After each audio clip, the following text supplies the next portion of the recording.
Okay,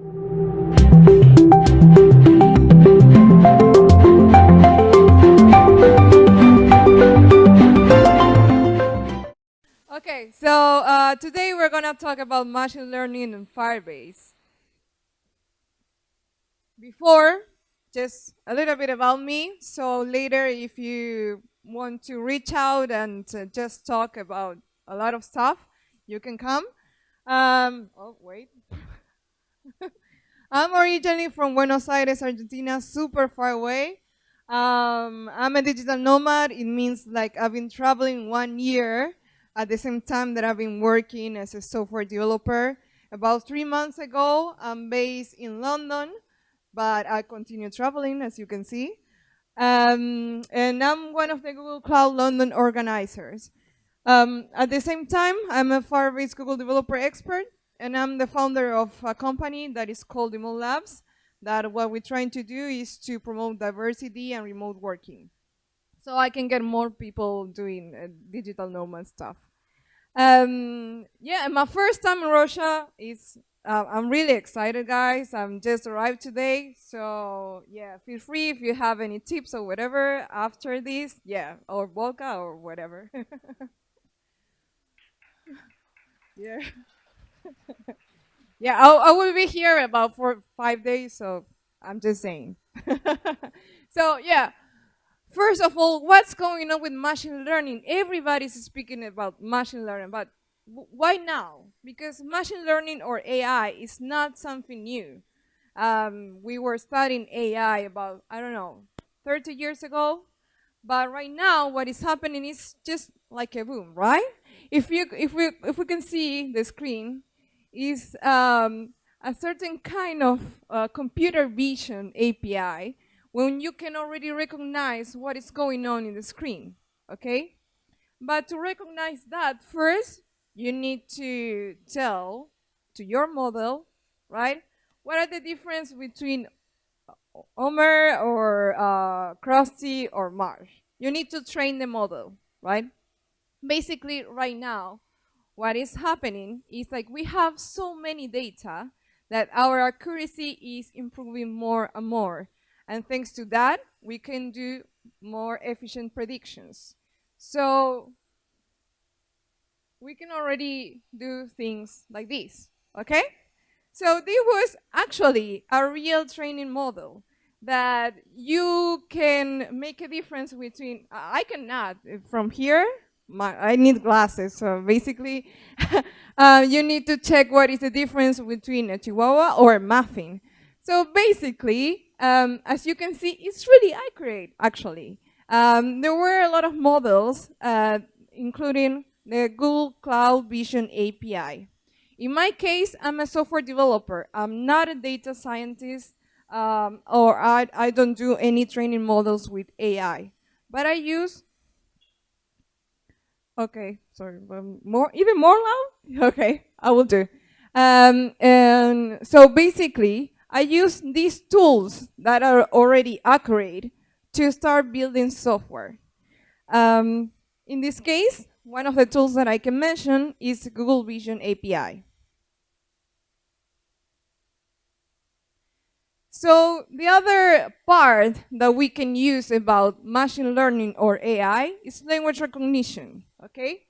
Basically, right now, you can already interact with Google Translate and do real-time data APIs.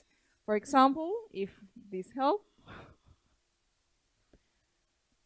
to recognize an image and do real-time translation. This is something that is already happening, as you can see. And right now will be really useful for me in this trip because yesterday I was trying to get my flag like, what is that? I need to check how I can use it. Oh. Sorry. So basically, what I want to show with you is that we already have a lot of tools that we can use for this. We have, even before I start talking about the machine learning API, already a lot of tools that are related with Google Cloud, okay? First of all, we already have TensorFlow, right? How many of you already use TensorFlow? A few, okay, maybe a shirt for you. um, Besides TensorFlow, TensorFlow is the machine learning platform by Google, but that when you need to train a model, let's say that you need to do specific training about, I don't know, check which kind of flower you have, right? Maybe you can make a difference between a rose or a sunflower, but if you are going more into a specific case, you need to train your model, okay? That's why you use TensorFlow. In the other hand, we already have the Google Cloud products. In my case, as a software developer, I use a few of them already. Like I already mentioned, the Cloud Vision API that already has all this kind of data, okay, that we don't need to train anything, like pictures, right? We can easily identify, let's say, if I'm taking a beach or if I'm taking a mountain, right? The Speak API, thanks to that, we can already use the Google Assistant, like, yeah, we were mentioned before. And also the Cloud Translation API. And the other one is the Video Intelligence API, that basically it's really similar to the Vision API, but it's just checking video in real time too.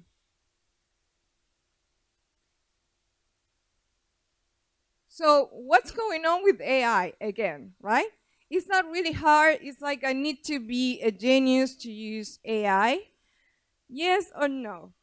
I would say yes because it's nice to say that we are all genius, right? But there are a lot of problems that are already solved, and we can already introduce those kind of solutions into our products. Last year, not this year, in Google I/O, they said that first is AI. AI first. That was the concept, right? So basically, what they want is to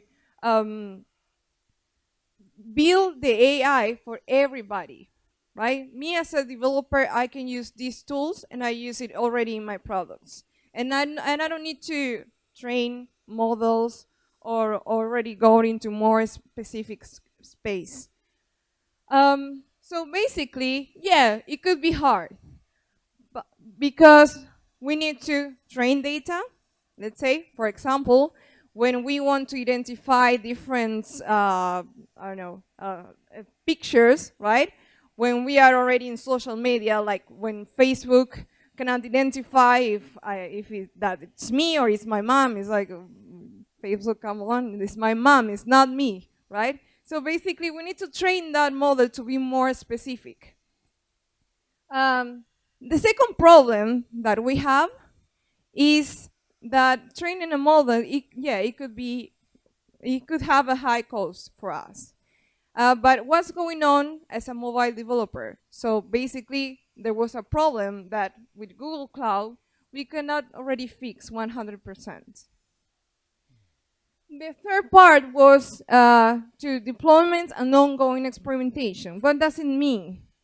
Like, we as a developers that are all around the world, we need more people to be creative with AI.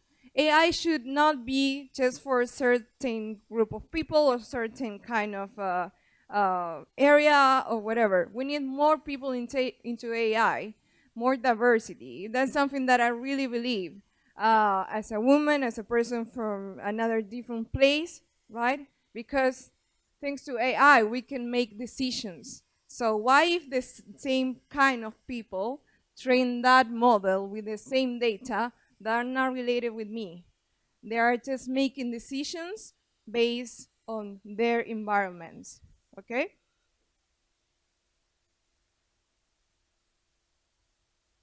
So with this, it becomes the machine learning kit with Firebase. So basically, all the things that we were checking, to use the Translate API, the Google API, it becomes to the machine learning kit. We can already use as a developers in a really easy way, and we can reach out to more people and also improve our product. we're gonna talk a little bit more also about how does it work with Firebase. Okay, it's kind of long. So first of all, what is Firebase? Is anybody here use Firebase? Okay, yes. What is Firebase actually? Can I ask? I don't like to talk just on my own and conversation. Come on. I have awards for you. What is it? A kind of backend as a service. Cool. Anyone else? Don't be shy. Come on. I have awards for you. Shirts, books, vodka. Yeah. Exactly. Yeah. So basically, Firebase, I like to say that is a developer's platform that basically uh, helps to make my life a little bit better. I can, me as a developer, I can just focus on functionality, and I'm not gonna create again things that are already done. For example, authentication. I don't have to worry about that. I'm more into the web development part, but even if you're a iOS or Android developer, you can use Firebase as a crowd platform. It means like you can use Firebase for the three platforms, okay? So basically, let's say that I need authentication. I don't need to do like not so many code to apply functionality that is already tested, and I can just focus on my product, on the real functionality that I need, okay? I'm always into back. Okay, so going back about Firebase.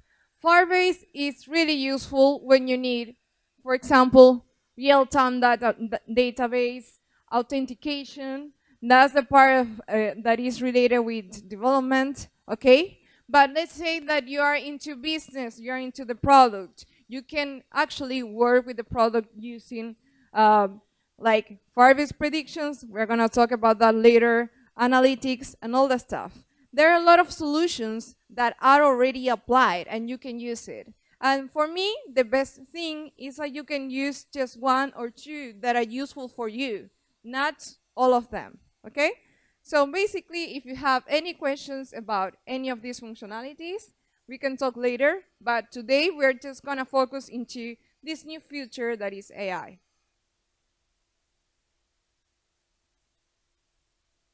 Okay, so basically, there he goes with machine learning kit.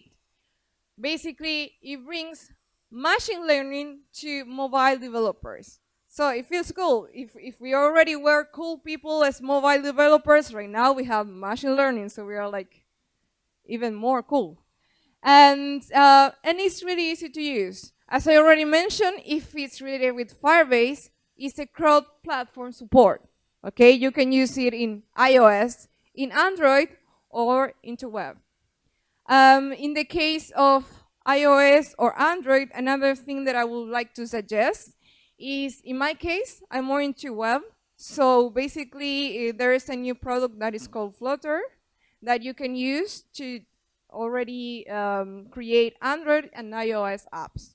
That's a tip that I would like to suggest. And also, we have two different kinds. The base API, okay, the ones that I was mentioned that we can use, the Translate API, Vision API, and the custom model support. In the case that we need something more specific, right? So when we need something more specific, we can use TensorFlow Lite. TensorFlow Lite is a specific platform for mobile developers. Okay, that's why it's Lite. Also, if you are really interested into TensorFlow, one of the last announcements of the TensorFlow Summit was that we already have TensorFlow in JavaScript. That's something new. Before, we already have just Python. Right now, we can play with JavaScript too. And the third part is that we can already use the on-device and Google Cloud AI interface APIs, okay? So basically, we're gonna combine the already features that I was mentioned before with my skill as a mobile developer. Okay, So basically, if you already been into the console in Firebase, the first thing that you need to do is create your app. It could be iOS, Android, or web. In this case, Machine Learning Kit is already available for iOS or Android, but I'm gonna share with you, if you're a web developer, how you can already use machine learning with Firebase. In this case, well, if you go into the developer console, this is something completely new. I would really suggest to test, check what's going on, right? Because right now it's already in the platform, but it will be good to have more people testing this, because these guys needs feedback just to check what's going on with this new feature.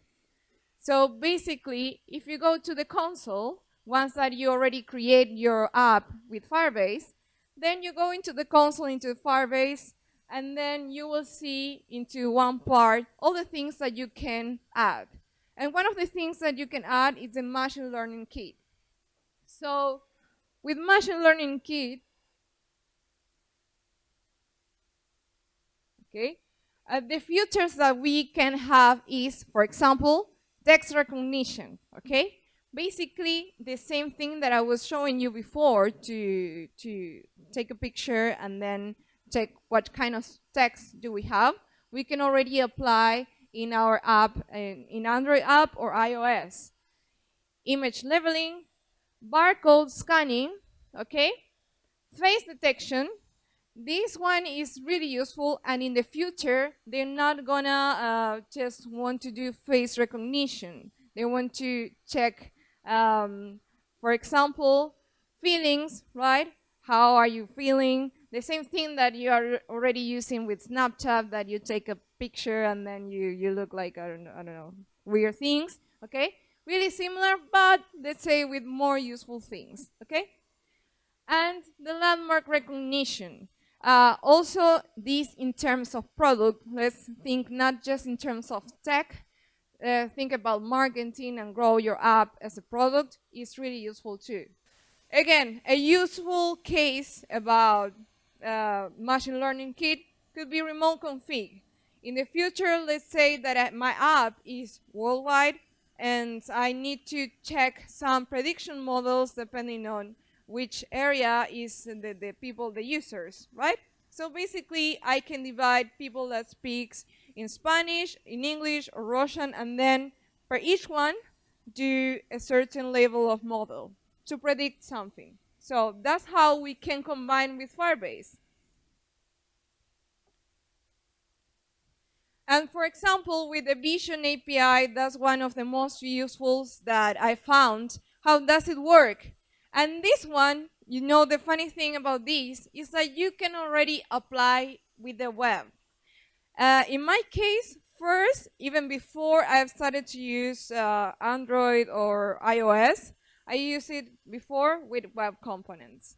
So when the Cloud Functions arrive, it allows me to use the Cloud Vision API with my platform and do amazing things. For example, if you want to check my GitHub later, there's a demo of a chat that you can upload pictures, and then yeah, Firebase most of the time has a demo with chat, but this one is cool. So basically, you can upload pictures, and then with the platform, it detects if that picture is kind of violence or not. So if it's related with violence, so I usually show a zombie image, something like that. What it's gonna do is just blur. And it's just 3 lines of code. Of course, I didn't do the blur process, right? And when it's about to detect which kind of image it's having, what you need to do is just call the Cloud Vision API and then check which kind of classification you want to check. In this case, you put like 0 or 1, and it means like it's violence or it's not appropriate, something like that, and then you can do things. That's why I'm saying that it's really useful as a developer. Those kind of tasks are already solved. You just need to start creating your product. Okay, so yeah, you cannot see anything. So yeah, it's kind of okay. So basically, that's how the first step that you need to do to import machine learning kit into your app. It could be with iOS or Android, okay? So basically, what you just need to do is to call those libraries. And then after that, you can do something else. But first, like another library. Okay? And the other one that I want to show you is Firebase predictions. Firebase predictions is not related with machine learning kit, but it uses AI too. But how?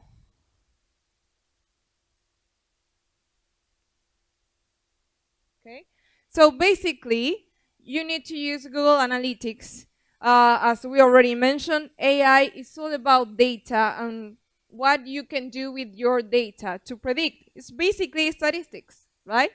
So basically, with predictions, what you are going to do is start saving that data with Google Analytics, and then you can start check which kind of users are going to leave your app, which kind of users are going to buy more into your app, and then do custom functionalities with these kind of users.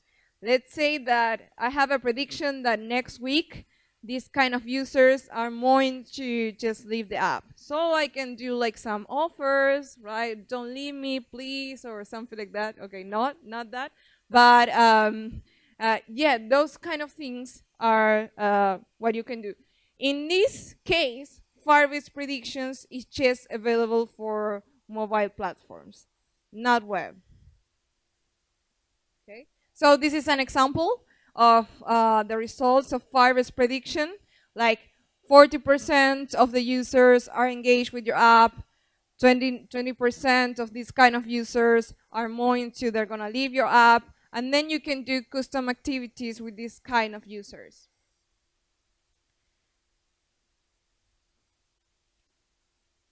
Okay, and here is the demo that I was gonna show, okay?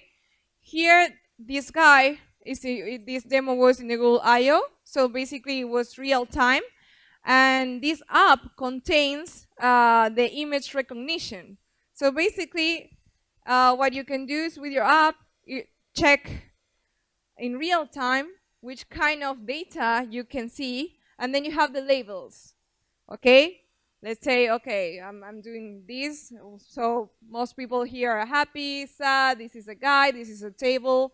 These kind of things are features that we can already implement. So, for example, that we can do is face recognition. Okay, that you can see the areas of your face, what you're doing basically. If you smile, it would say, yeah, you're happy, you're not, okay? Before machine learning kit, you have to use TensorFlow, right? And then use TensorFlow, and it was a little bit more complicated. With this, we can already skip a few steps because it's already done. As a developer, we only need to call this feature, and that's it.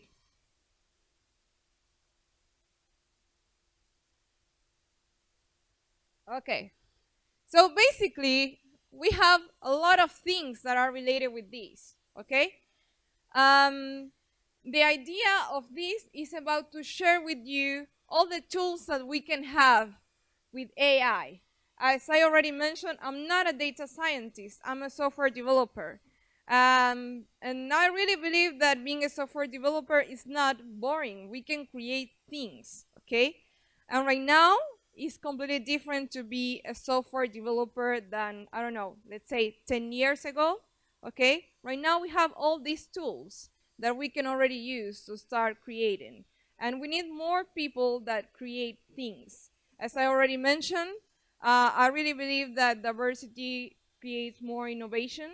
So if we just leave that just a few people be the creative ones, at the end, we are not gonna be positive with this kind of products. We need more people creating. So my last message is try to check all these tools. Spend all the weekend coding. No, I'm lying. No, try to check all these tools, how to improve your apps, or how you can create the product that you are already checking. Even if you are an entrepreneur, a software developer, business marketing, or whatever, you have already these kind of tools, and they are open. So that's why people need more creative people. Okay? So that's it.